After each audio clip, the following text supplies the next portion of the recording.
Good afternoon, Andy Knepp, walking your fields with the Pioneer Agronomy Update. Today is Wednesday, July 19th, and I want to talk about a good thing and a bad thing. So good thing, maybe not the best time to be walking out in fields through pollination, but really a good time to be out checking. So good thing is I've been looking at a lot of fields, and it seems like the pollination process has gone through quite smoothly for us. So check that box in terms of making yield for this year.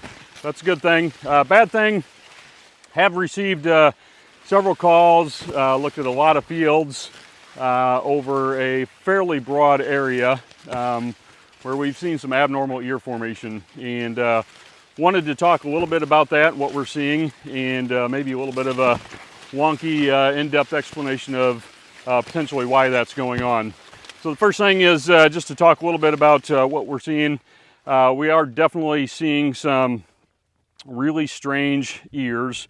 We have maybe a half-formed ear at the butt, and the tip of the ear has been replaced with tassel tissue. So a confused looking ear.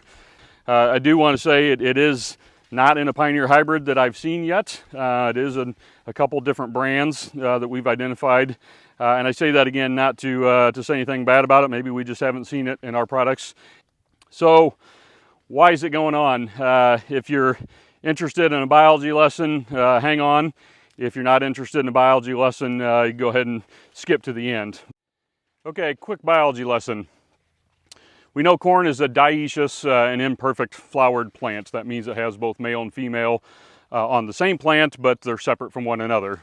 So we know the female is the ear, we know the male is a tassel. As those ear and tassel shoots are initiated in the plant earlier in the growing season, they actually have both male and female cells in each ear and in each tassel. At a certain point, the opposite sex is aborted, and that's why we get those two differentiated flowers. We have had a lot of stress through the early part of the growing season while the ears were developing, and we do know that stress can cause a production of ethylene in the plant.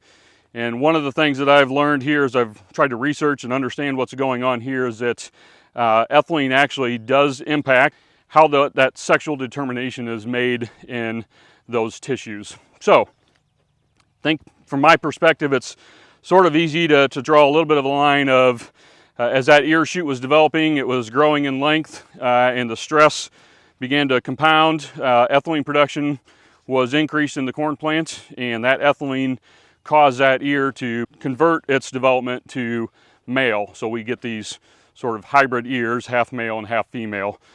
It's a classic genetic by environment response, because again, we are seeing it in just a few lines that we've identified out there. Maybe it's broader than that. So again, the reason to get out there and take a look. So it's the best explanation I can give you right now. I hope everybody has a great day.